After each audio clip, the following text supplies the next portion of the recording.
y solo va a ser hasta las 5 de la tarde. Entonces, por favor, que sean súper concisos y ya, entonces está Juan Pablo para que él les pueda resolver como las dudas que tengan y cualquier tema logístico, si quieren podemos resolver esas dudas al final. Hola, buenas tardes para todos.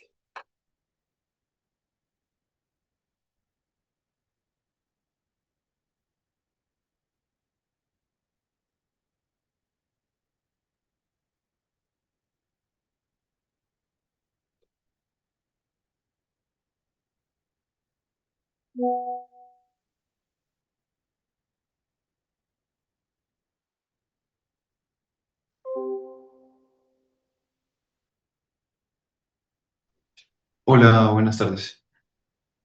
Teníamos una pregunta. Las preguntas se van a hacer aquí, todos presentes, ¿sí? Sí, Listo, con todos presentes. listo. Entonces, empezamos con deuda. Listo. Entonces, nosotros tenemos unas preguntas con respecto a la deuda inicialmente. Queríamos saber si los periodos de amortización son a partir de que el proyecto entra en operación o desde el primer año de construcción. No, desde que entraron en operación. En Y operación. para que sepan, usualmente, digamos, en todas las deudas Project Finance, o sea, y en general, pero bueno, en el caso de Project Finance, siempre hay como dos etapas. Está la etapa de desembolsos, que es en etapa de construcción, que es en donde en realidad los bancos lo que hacen pues es financiar el proyecto y fondear recursos al proyecto que se puede pues, fondear vía deuda o equity. Y solo en periodo de operación y mantenimiento, que es cuando el proyecto empieza a generar flujos de caja, es cuando arranca la amortización pues, de la deuda. Listo, perfecto. Entonces, teniendo eso en cuenta, podríamos tener cierto tipo de flexibilidad. O sea, el caso dice que tenemos 15 años para repagar la deuda, supongo que desde el momento de operación. Sí. Podríamos tener cierto tipo de flexibilidad con un periodo de gracia, por ejemplo, 2 años y que se amortice 13. Si es posible, máximo 2 años de gracia. Es lo que usualmente un banco, digamos que ve aceptable, siempre y cuando sea solo gracia a capital. Es decir, siempre se Sí, tiene que sí, sí. pagar intereses. Listo, perfecto. Lo otro era si podríamos tomar de esa deuda, hacer un tramo PIK, Paid in Kind, de pronto. ¿Me das más contexto de qué es? No, no, no lo he escuchado. Cuando se capitalizan los intereses y se paga al final Ah, los no. intereses con... No, eso no, no, ningún banco acá, por lo menos en Colombia, no es una, no te lo acepta. Ok, listo. Y O la sea, lo tasa que de te digo, siempre, interés, o sea, no pueden haber periodos de gracia a intereses. ok, listo. Y lo otro, la tasa de interés si se mantiene, ¿no? El IBR más el 6%. Consideramos que pronto está un poco alta, pero esa es la que se va a mantener, sí. Sí, ujú. Listo, listo, perfecto. Sí, o sea, ustedes ya hicieron un sendero de mercado y eso es lo que a hoy dan las tasas. Listo, perfecto, gracias.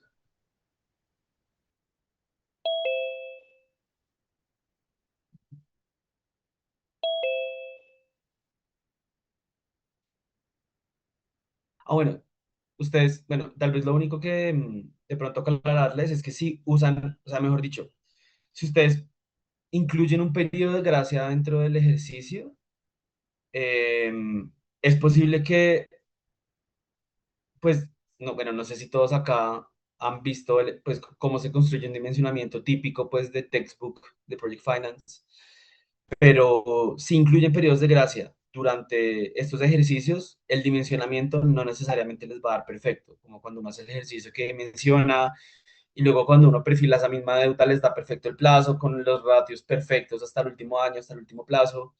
Eso seguramente puede que no les dé así si incluyen periodos de gracia, Listo. ¿vale?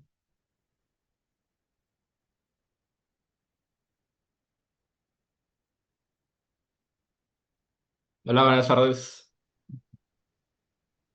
Em, Quería hacer una pregunta, de pronto no es tanto conceptual, sino es como la forma en cómo se presenta el caso. Y es que dice que lo esperado es que nuestro objetivo final sea convencer al cliente de que la estructura es bancable y que maximiza la rentabilidad del accionista. Sin embargo, anteriormente se plantea que debemos explicar si el proyecto es o no es adecuado. Entonces, mi pregunta es si nosotros estamos en la posibilidad de decir el proyecto no es adecuado por estos motivos. Sin embargo, recomendamos solucionar estos, no sé, cuatro aspectos principales para que sea bancable y tenga sentido el proyecto de inversión. ¿Esa aproximación se puede hacer? Mm, O sea, la conclusión de ustedes es que no sería bancable el proyecto. O sea, no recomendarían entrar a este proyecto. Eh, es un análisis preliminar que estamos haciendo, todavía no hay Ok. ninguna decisión sobre la mesa. Ahí de pronto, solo para que tengan en cuenta, aquí lo que estamos tratando de evaluar no es como temas de decisiones de inversión per se, sino más directamente una estructura de Project Finance. Entonces, digamos que el reto está en ese estructurar en una deuda eh, que pueda ser bancable, como les digo, y que a la vez pueda demostrar que esa deuda pueda mejorar la rentabilidad del accionista, independientemente si el proyecto puede ser peor o mejor que otras oportunidades de inversión afuera. O sea, ese no es, digamos que el objetivo del ejercicio. No sé si de pronto fui claro, pero sí, o sea, el objetivo no es entrar a comparar con otros proyectos de inversión, comparar tires, no, o sea, ese no es el ejercicio. El ejercicio es, este es el proyecto, usted como inversionista ya decidió entrar ahí y ahora tiene que estructurar una deuda tipo Project Finance. Y creo que el reto está ahí, en estructurar la deuda Project Finance y demostrar que al usted combinar fuentes de equity junto con fuentes de deuda puede maximizar la rentabilidad del accionista. Perfecto, me queda mucho más claro. Si puedo seguir sobre esta línea, otra pregunta que me gustaría hacer es hasta qué punto en las recomendaciones e incluso en el modelo nosotros podemos modificar ciertas cosas que son contractuales. Por ejemplo, el precio que se paga por la energía o por ejemplo, algunas consideraciones como si el EPSista se retrasa en la construcción, que ellos tengan que pagar un valor adicional por ese retraso. ¿Eso se puede considerar? Se puede considerar en la parte de riesgos, es decir, esos son como usualmente cuando, y pues uno que está, digamos que acá en el día a día, parte del rol de uno como banquero, cuando uno hace el análisis de riesgos, es precisamente sensibilizar a unas variables como clave del modelo para entender qué impacto puede tener sobre que puedan cumplir con la deuda, por ejemplo. Entonces, digamos que toda esa parte como de, bueno, de sensibilización de supuestos entra dentro del análisis de riesgos. Y sí, pues totalmente abierto a que lo incluyan. Pero más hacia, o sea, no que cambie per se como la conclusión del ejercicio con los supuestos que fueron dados, sino como parte de la estructura pues, de ese análisis de riesgos del proyecto.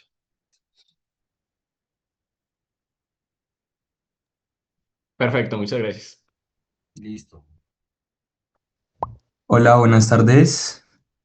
Hola, buenas tardes. Eh, Nosotros tenemos una pregunta acerca en el informe o en el PDF que nos enviaron, hablan acerca de un mix deuda-equity, pero queríamos de pronto tener más claridad acerca de si dentro del modelo se podrían incluir, digamos, algunas capitalizaciones en caso tal de que, digamos, las deudas que ya hayamos adquirido en algunos periodos, teniendo en cuenta pues la amortización, digamos, de intereses y capital, no cumpla ese debt service coverage ratio, se puede hacer, digamos, alguna capitalización o eso, digamos, no estaría permitido dentro del modelo. No, eso no está permitido.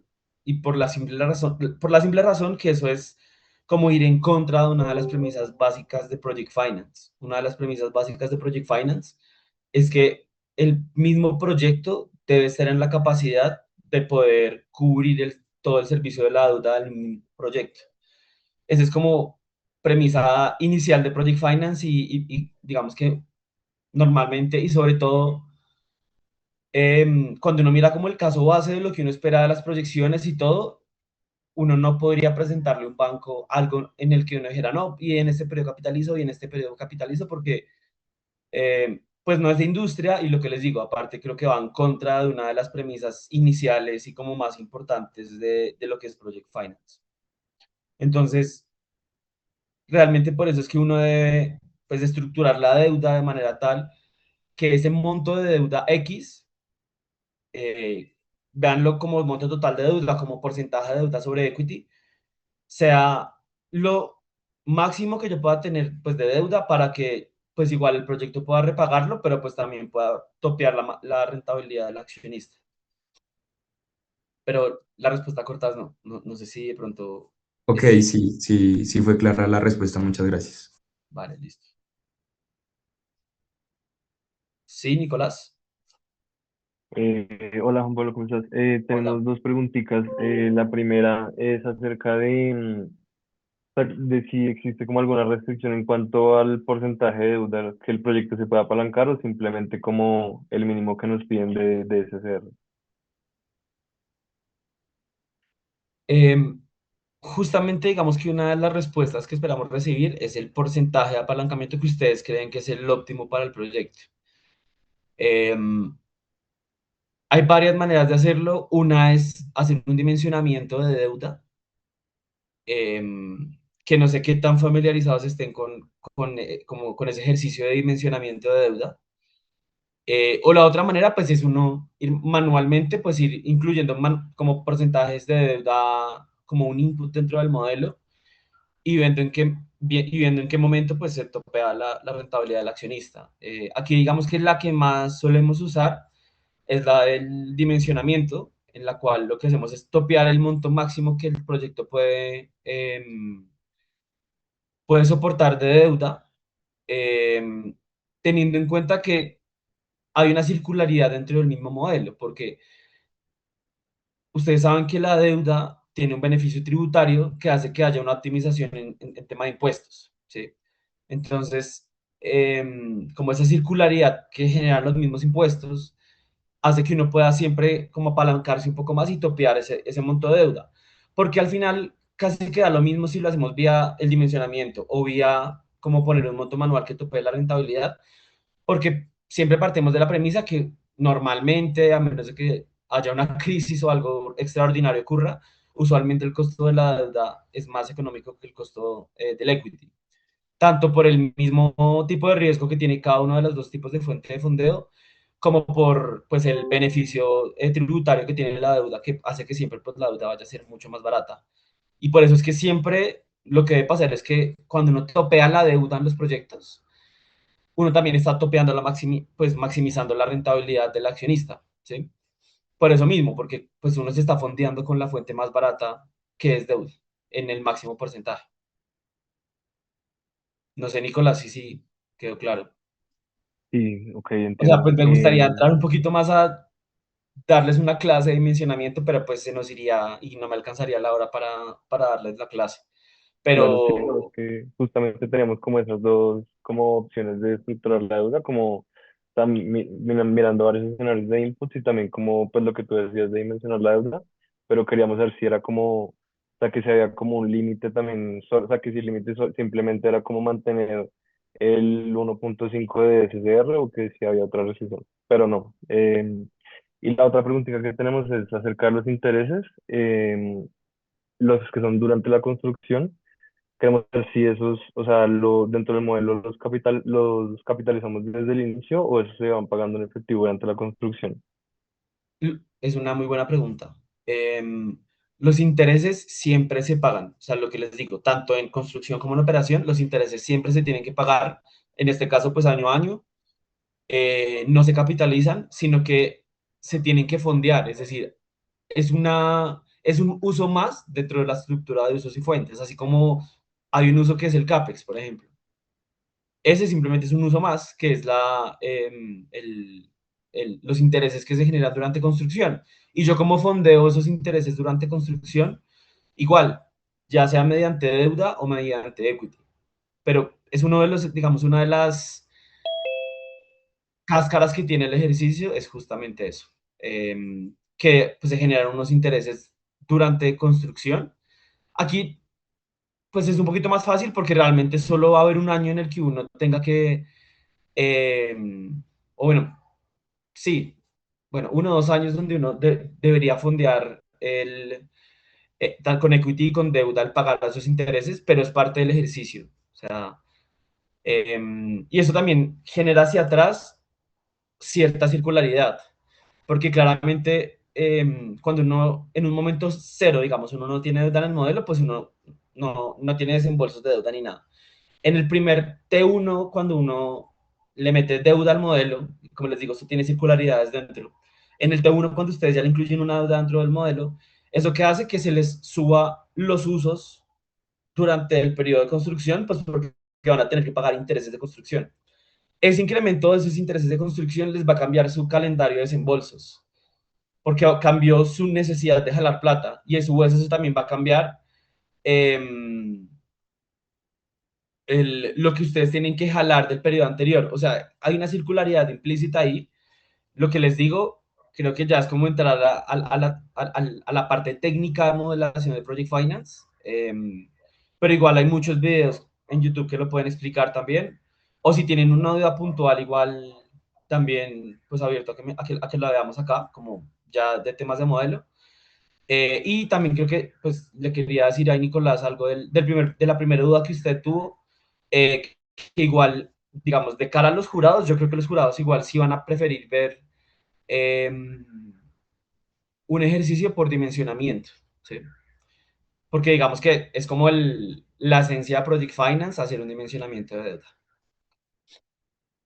Y así lo hacemos acá, digamos que en el día a día en banca. Vale, listo. Muchísimas gracias. Vale, listo. Hola, buenas tardes, Juan Pablo. Hola, Tenemos un par de preguntas. claro. Eh, bueno, la primera es, nosotros pues tenemos entendido que la figura bajo la que estamos haciendo el Project Finance es con un EPCista y en la guía que se nos proporciona pues se nos dice que deberíamos de considerar riesgos de construcción. Pero si el Project Finance está bajo una forma con la figura del EPC, entonces nosotros qué riesgo de construcción vamos a tener si eso estaría como técnicamente como tercerizado. Y otra preguntita que te quería hacer ahí por ese lado es que todos los datos que nos dan están bajo el escenario de producción de energía de P50, pero sabemos que hay otros escenarios como P75 y P90 y de pronto teníamos como la duda de cuáles serían como cambios que podríamos usar para los escenarios de P75 y P90 en temas de producción de energía y cómo cambiaría el, el, el ratio de la cobertura del servicio de la deuda. Perfecto. Muy, muy buenas preguntas las dos. Sobre la primera pregunta del EPC, justamente es un EPC llave en mano. ¿Eso qué quiere decir? Pues que efectivamente, de cierta manera, a ver, Project Finance como naturaleza es una manera de poder distribuir riesgos entre muchas partes, ¿sí? Entonces, una parte del riesgo la asume los sponsors, o sea, los que aportan el equity, otra la asumen los bancos como financiadores, otra parte lo asume directamente el proyecto, otra parte lo asume quien hace toda la parte de construcción. En algunos proyectos también hay un tercero que hace todas las actividades de operación y mantenimiento. Entonces, digamos que hay una distribución de riesgos a lo largo, digamos, de todos los actores que hay dentro del mismo proyecto. En el caso de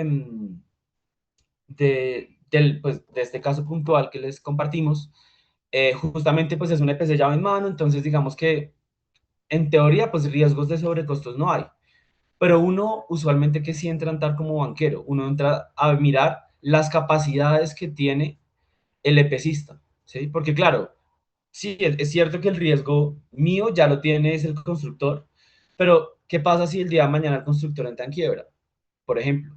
O si el constructor no tiene las capacidades técnicas para construir el proyecto, por ejemplo. Ese tipo de cosas igual sí están dentro de los riesgos inherentes del proyecto y por eso, digamos, cuando uno está en el día a día como banquero, ya en la vida real, uno tiene que mirar ese tipo de cosas. Yo creo que con eso te soluciono la primera pregunta. Y por eso es que también en el caso, pues les damos información sobre el EPCista, porque creo que eso es lo que toca entrar a detallar, ¿vale? La segunda pregunta sobre los escenarios de generación también es una muy buena pregunta. En la vida real, justamente nosotros hacemos análisis con diferentes curvas de generación. Eh, en este ejercicio, digamos que para hacerlo un poco más sencillo y por ser un ejercicio académico, lo dejamos solo con P50, pero también es totalmente abiertos a que podamos, pues a que ustedes puedan hacer algún análisis con P70. P75 no es tan común, digamos que los tres usuales son P50, P90 y P99. Eh, Usualmente a medida que aumente el P, o sea, el porcentaje que abarca, digamos, de las observaciones, digamos, en un P99, usualmente, digamos, en un P99, que es coger casi que todas las observaciones y ya es un escenario, digamos, muy pesimista de generación, uno hace la cobertura, si no estoy mal, es con 1:1, o sea, con una cobertura muy baja de deuda, porque pues uno ya está cogiendo un escenario de generación muy ácido. Pero con un P90, en este momento no tengo en la cabeza cuánto más o menos podría ser el escenario de generación. Si quieres, Emanuel, y si pues hay equipos que quieran construir el ejercicio con escenarios de generación en P90 y P99 y al hacer el análisis así también, pues totalmente abierto. Ahí usualmente lo que se hace en la vida real es, como les decía, pues uno entonces tiene P50, digamos, con una cobertura de 1:4. Eso les va a dar un dimensionamiento X. Luego hacen P90 con un ratio de cobertura de 1:2, por ejemplo. Eso les va a dar otro dimensionamiento Y. Y luego hacen un tercero con un P99 y una cobertura de 1, o 1:1, perdón, y eso les da otro dimensionamiento Z. Ustedes lo que hacen, luego de correr esos tres ejercicios, es miran cuál de los tres ejercicios de dimensionamiento les da más abajo.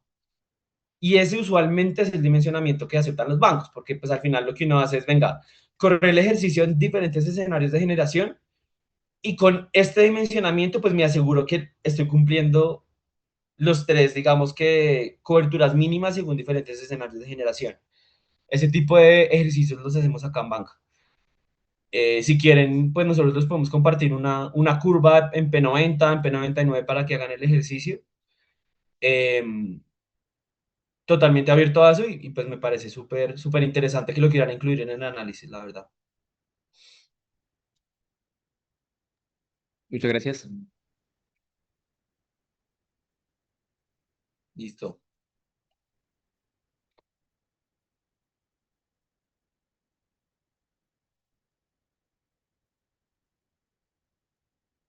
Listo, no sé si haya más preguntas.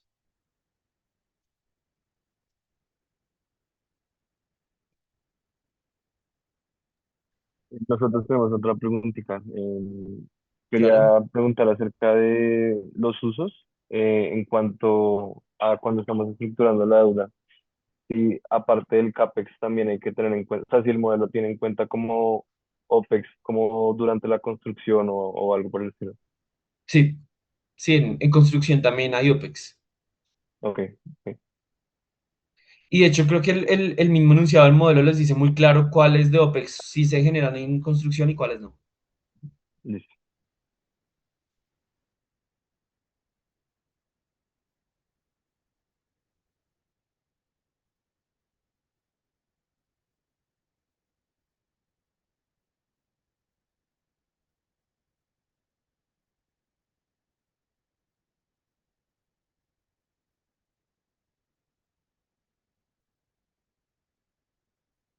Listo, no sé si tengan alguna otra duda.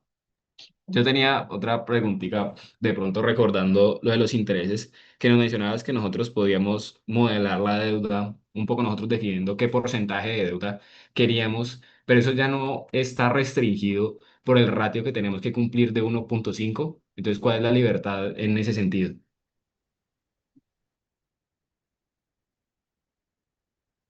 A ver, hay dos maneras en las que uno puede hacer la deuda y estructurar la deuda. O uno pone el monto de deuda como un input en el modelo y el output termina siendo el plazo. O la otra alternativa, la deuda, el plazo es un input y el output es el monto de deuda tolerable, ¿no? En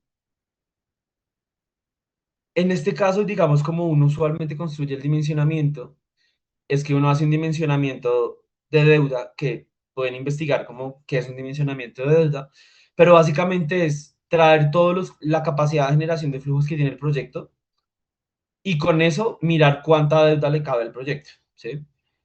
Eso les va a dar un X porcentaje de deuda, que es el que termina siendo el porcentaje de deuda de equity. Ese porcentaje de deuda de equity, claramente lo principal que lo limita es el ratio de cobertura, ¿sí? Pero no es lo único que lo limita. O sea, aparte del ratio de cobertura, también se ve limitado por el plazo, por ejemplo. Pero para responderte, sí, claramente el porcentaje de deuda de equity está limitado por cumplir con el ratio de cobertura de 1:5. Así es. Listo, muchas gracias. Vale. Sí, no sé si quedó muy claro Eh, o volvemos sí, o sea, si no queda claro me avisas y lo digo de otra manera.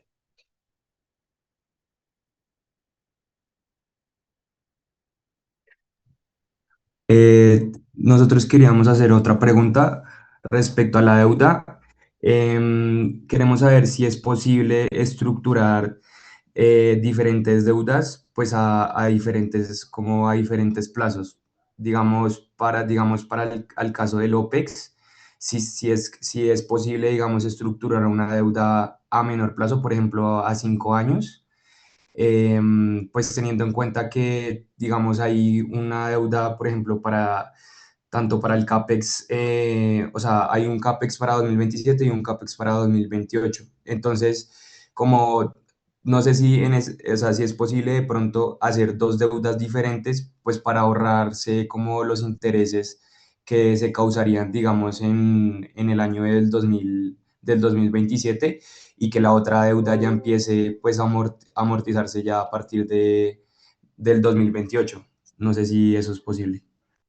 La manera como uno garantiza que uno no esté pagando intereses, pues de chévere, de querido, es que uno únicamente desembolsa lo que uno necesita para fondear los usos del proyecto, ¿sí?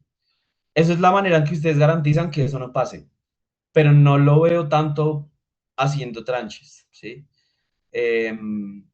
Usualmente, o sea, usualmente en proyectos Project Finance hay tramos, pero son por razones diferentes, porque hay riesgos diferentes, porque hay diferentes como tipos de ingresos dentro del proyecto, pero por temas de OPEX no, ¿sí? Em,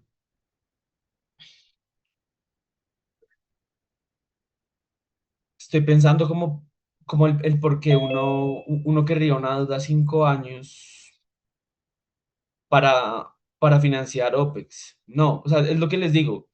Ustedes únicamente, digamos, si en el año 2027 necesitan 6.000, 7.000 millones de OPEX, pues ustedes únicamente desembolsan eso, no desembolsan más de lo que necesitan, ¿sí?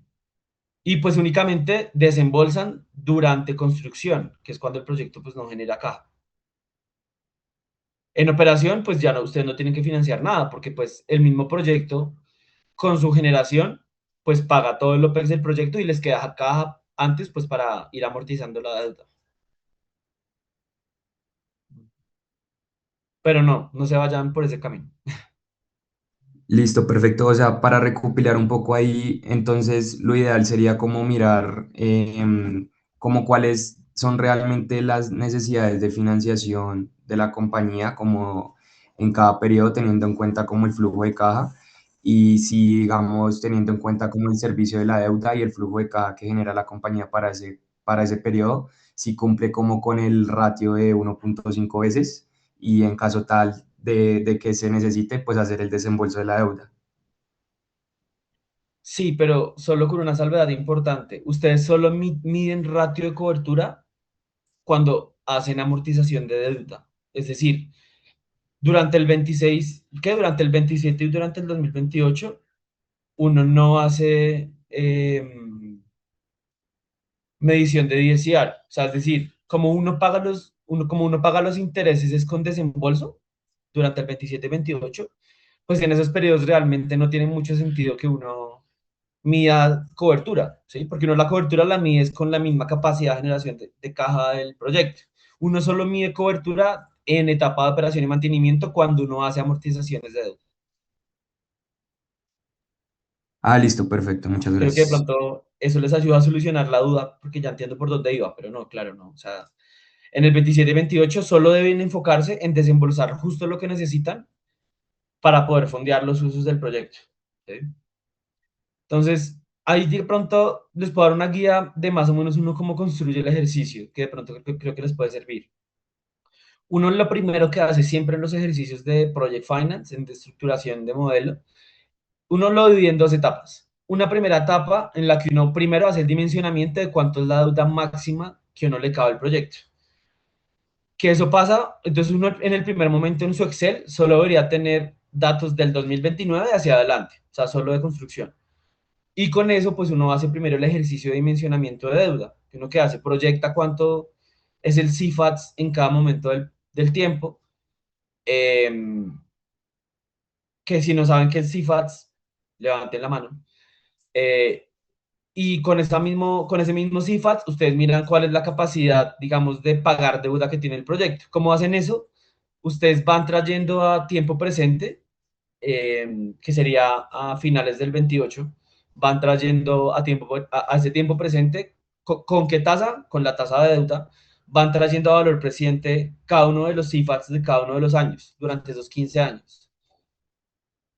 Y ese valor que les da trayendo todo ese valor presente es su monto de deuda.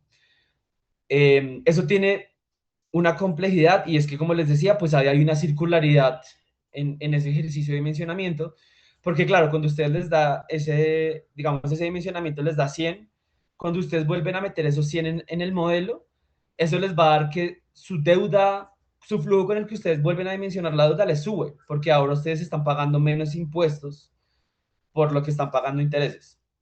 Entonces, al presentarse pues esta ventaja tributaria de la deuda, su flujo de dimensionamiento les sube y por lo tanto su dimensionamiento les vuelve a subir y se les genera ahí como una circularidad en el dimensionamiento. Una vez esa circularidad cierra, es decir, en un punto esa circularidad llega a equilibrio y pues les da un monto ya quieto de deuda. Y una vez tienen ese monto de deuda, ahí sí lo que hacen es, ok, ya tengo ese monto de deuda que sé que es lo máximo que yo puedo desembolsar hasta durante el 27 y 28. Y ahora la segunda parte del ejercicio es, bueno, ahora con ese monto de deuda, yo cómo lo uso y cómo lo desembolso en el 27-28, ¿sí? Entonces hay uno, realmente, ¿cuál es el tweet del asunto o la manera en que yo lo modelo? Yo digo, listo, hago un cálculo de cuánto necesito jalar, cuáles son mis necesidades de financiación, sea vía deuda o equity. ¿Cuánto necesita el proyecto en el 27-28? Entonces, ¿cuánto necesita CAPEX? ¿Cuánto necesita de OPEX? Y yo le meto una línea que en ese momento pues todavía está en blanco de cuánto le necesito meter por intereses de construcción. Y la suma de esas tres pues me da cuánto yo tengo que financiar en cada periodo de tiempo. Con eso, yo lo que hago es, venga, con el dimensionamiento de lo que hice en la etapa 1 me dio 100 pesos de deuda. Y lo que me está dando que necesita el proyecto son 200. Pues, pucha, ¿eso qué quiere decir? Que tengo una estructura de deuda equity de 50-50, ¿no? Lo que yo hago es decir, bueno, ahora con eso ya sé cuánto tengo que desembolsar en el proyecto, desembolsar de deuda. ¿Qué es lo que digo?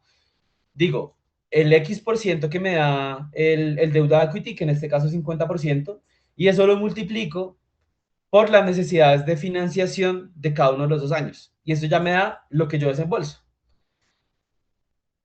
Como ya le estoy metiendo cuánto desembolso cada periodo y por lo tanto ya estoy teniendo en cuenta cuánto debería ser el cálculo de los intereses durante construcción, por lo tanto, eso también genera una circularidad en esa parte, pero esa circularidad también se cierra y con eso digamos que cierran el ejercicio. Eh, Hice un resumen muy rápido de todo, digamos, de cómo uno se aproxima a estos problemas, creo que les puede ayudar. Y si tienen alguna duda de este proceso que acabo de decir, pues me preguntan y lo vemos en detalle. No, muchas gracias, fue muy claro todo. Listo, súper.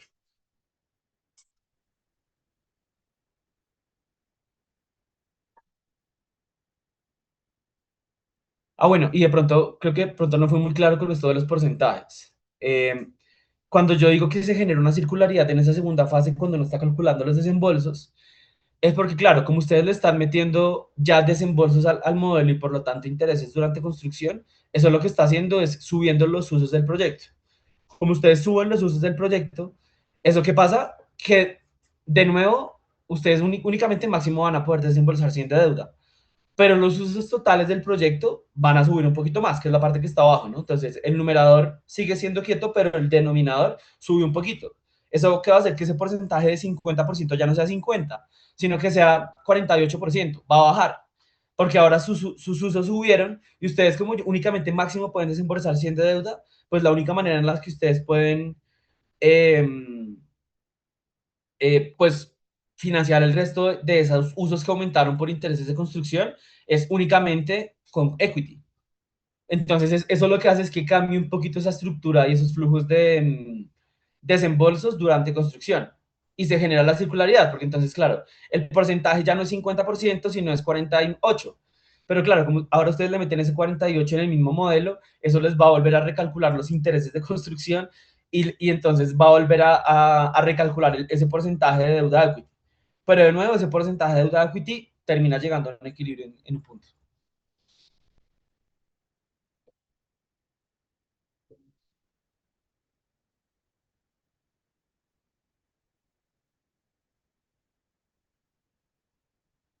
Listo, y no sé si tengan alguna otra duda.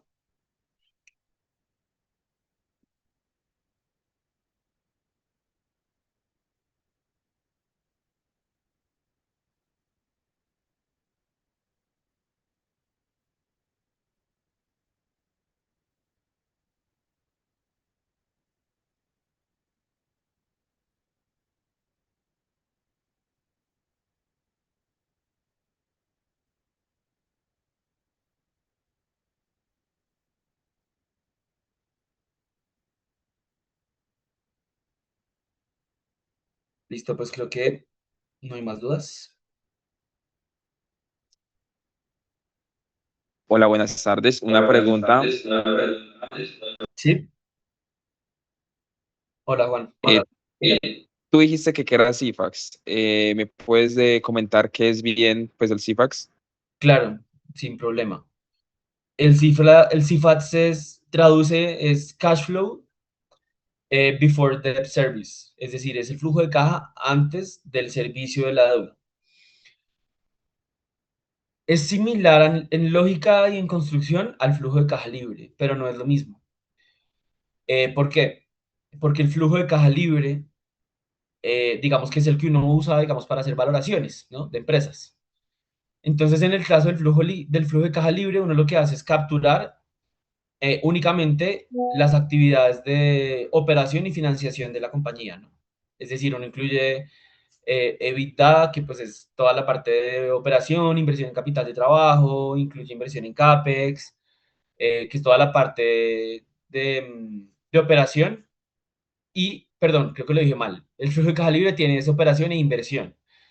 Operación que es toda la parte de EBITDA, toda la parte de cambios en capital de trabajo, toda la generación, digamos, de caja operativa del proyecto. Y también pues tiene toda la parte de financiación, que perdón, de inversión, que es toda la parte de CAPEX. Y con eso llegan, digamos, al flujo de caja libre. Pero usualmente en el flujo de caja libre uno no incluye esas cosas que tal vez no son del todo recurrentes, ¿no? Entonces, no sé, yo tuve una sanción o una multa grandísima que me cobraron durante un año. Yo en la proyección no incluyo eso, no lo meto, ¿sí? Porque son cosas que no son recurrentes. Porque al final uno usa ese flujo de caja únicamente para proyectar, pues, cuánto vale la compañía, ¿no? Entonces, pues, como uno hace esa proyección al infinito, pues uno no incluye esas partidas que tal vez no son del todo recurrentes. Lo mismo pasa con las actividades como, por ejemplo, los ingresos no operacionales o los gastos no operacionales. Como no hacen parte del core del negocio, uno está como ensuciando la valoración por eso. Entonces, en el flujo de caja libre uno tampoco los incluye. Sin embargo, en el CIFATS, a diferencia del flujo de caja libre, uno se incluye todas las partidas, es decir, uno incluye todo en el flujo, todo lo que esté antes de tener que pagar deuda.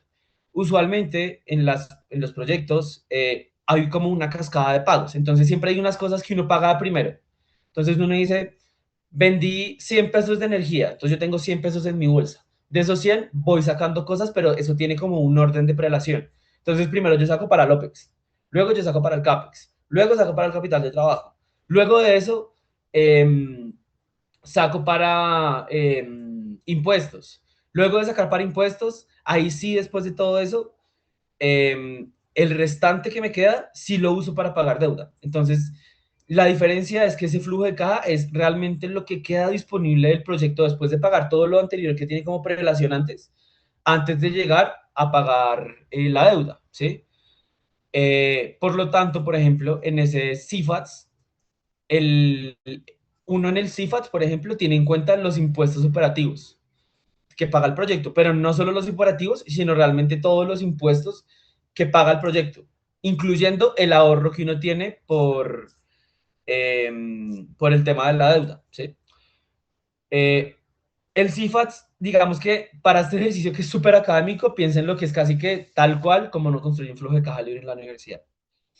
Pero sí quiero decirles pues que tienen, en la práctica realmente sí hay una diferencia entre el flujo de caja libre y el CIFATS. Pero para no complicarlos y de cara, digamos que al ejercicio, que es un ejercicio académico, piensen en el CIFATS como flujo de caja libre, porque la construcción es muy similar. Y pues como este ejercicio, digamos que tiene pocas líneas o digamos que tiene pocos supuestos, la construcción es casi que la misma que el flujo de caja libre.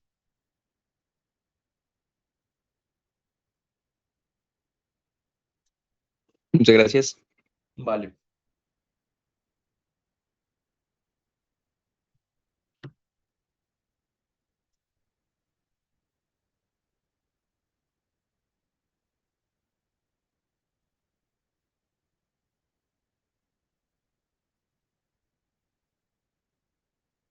Listo, no sé si tengan alguna otra duda.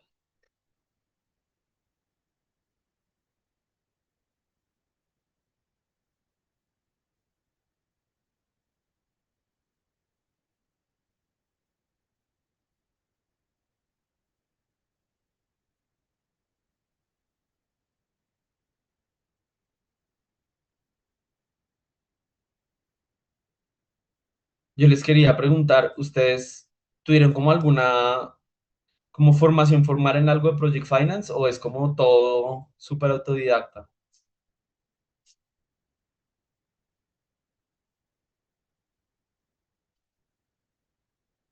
O lo pregunto porque pues yo cuando estuve en la universidad nunca vi nada de Project Finance. Pues digamos que en nuestro caso vimos un poco de Project Finance respecto a una empresa que se podía construir sus estados financieros, era súper raro, pero se construían sus estados financieros, como el estado de situación financiera, el estado de resultados y el flujo de caja. Y así fue como lo vimos, pero por ejemplo ahorita que vemos como respecto a energía renovable y toda esta infraestructura, no lo habíamos visto. Ok, pero si vieran, si han visto cómo se construye un dimensionamiento, ¿verdad?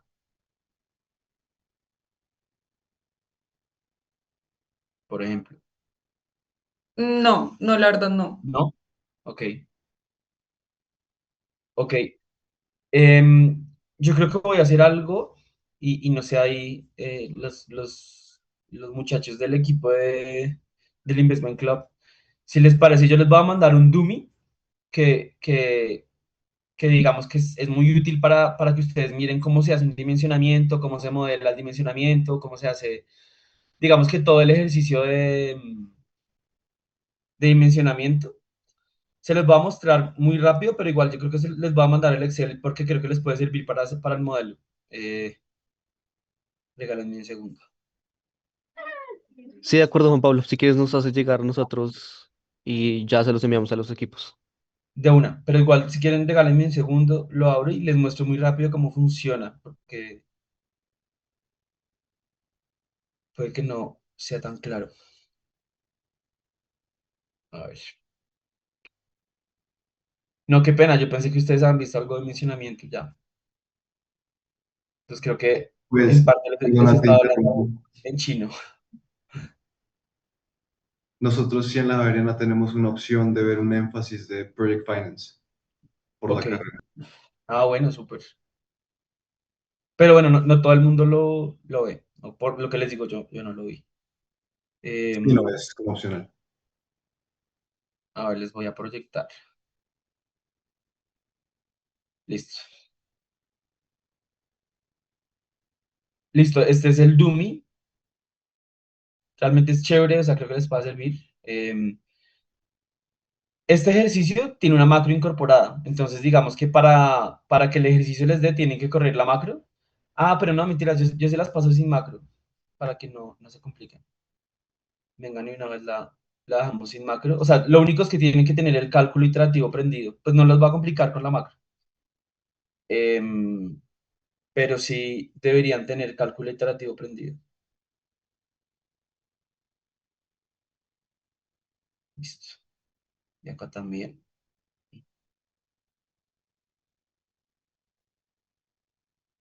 Ah, listo, ahí ya está. Ah, no, listo ya. No, pues lo único es eso, tengan el cálculo iterativo prendido para que no les genere rollo cuando lo abran. Que pues el cálculo iterativo lo pueden activar acá en opciones, fórmulas y acá. Que esté prendido lo de Enable Iterative Calculation y listo. Este ejercicio les da, si bien no les muestra pues cómo uno calcula el CIFAX, esto sí es mentira, esto no es un porcentaje sobre la utilidad, simplemente es un ejercicio, digamos que para capturar, digamos que la parte de cómo se hace un dimensionamiento. Entonces, pues pilas con esto porque esta no es la manera correcta de hacer un cálculo de CIFAX. Esto es simplemente un supuesto ahí como rápido para no centrar el ejercicio en eso. Eh, pero sí les da como el proceso de cómo se hace el cálculo del dimensionamiento. Entonces, como les decía, uno lo que hace acá es coge el CIFAX, que es el flujo, y eso lo lleva primero lo ajusta por la cobertura. Entonces uno que hace, coge el CIFAX, eso lo divide sobre la cobertura de dimensionamiento, que eso lo que hace es como quitar el ruido del colchón que les da el DSR, ¿sí? Porque a ustedes el DSR lo que les permite es que decirle al banco, oiga, todo bien que yo tengo una cobertura y me puedo como pifiar un poco en las proyecciones y igual lo va a cumplir con su servicio de la deuda. Es como un colchón que yo le doy al banco para también yo pifiarme con las proyecciones. Entonces yo lo que hago es que primero divido sobre ese 1.3, por ejemplo, para quitarle ese ruido de, ¿de qué? De ese colchón que yo le meto a las proyecciones. Y luego, una vez que yo ajusto por el DSCR, ahí sí lo traigo a valor presente con un factor, que pues es el mismo factor que uno ve para traer a valor presente. Los flujos son normales, que eso sí me imagino que lo han visto en matemática financiera. Y ese factor, cómo se construye? También, pues aquí está formulado, simplemente pues es un producto con la tasa más uno. ¿Y qué tasa usamos? La tasa pues del servicio de lado. Que digamos en este caso yo estoy suponiendo que es un IPC más 2. Y ya con eso pues me da el dimensionamiento. ¿Sí? Donde les decía que está, digamos que la circularidad en el dimensionamiento, que luego cuando yo meto esta deuda, eso me va a afectar los impuestos, ¿sí? Estos impuestos de acá. Entonces,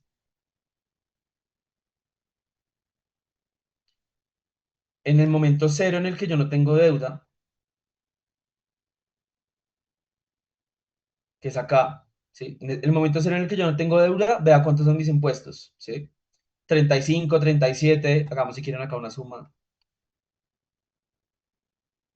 440 son mis impuestos. Una vez yo le meto deuda al modelo, ahí está. Una vez yo le meto deuda al modelo, vean a cuánto bajan mis impuestos. Entonces, como yo tengo en cuenta en el flujo los impuestos que yo pago, al meterle la deuda, eso lo que hace es que pues bajan los impuestos que tengo que pagar y por lo tanto subo este flujo. Como este flujo sube y es el que yo uso para hacer el dimensionamiento, por eso mismo es que este valor pues tiene una iteración. ¿Sí? Y hacia atrás pues pueden ver también lo que pasa con las necesidades de construcción y con toda la parte pues de uno cómo modela los desembolsos. Es súper sencillo, pero creo que les puede servir para lo que están construyendo, si les parece.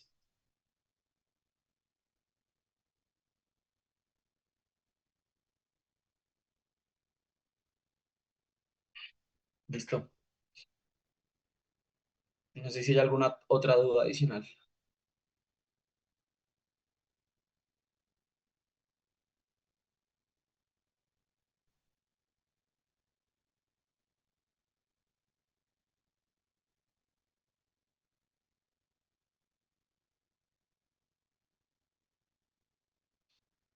Bueno, pues creo que no hay más dudas. Entiendo. Entonces, bueno, les voy a compartir el ejercicio Dumi. No sé, Emanuel, pues si quieres, lo que te propongo para lo del tema de los escenarios de generación es que igual ustedes también, si quieren, pues propagan un supuesto que sea razonable y hagan el ejercicio. Que yo creo que eso los puede diferenciar bastante. La verdad me pareció una muy buena pregunta y creo que les puede ayudar mucho en el caso. Y pues también creo que lo que los jueces quieren ver es eso, como ir un poco más allá de simplemente lo que está en el enunciado. Pero pues también para que ustedes pues pues se diferencien, porque sí me pareció un muy buen punto el que mencionó Emanuel. Pero si quieres mejor eso, o sea, ustedes propongan un supuesto de curva de generación en P90 y en P99 y hacen el ejercicio.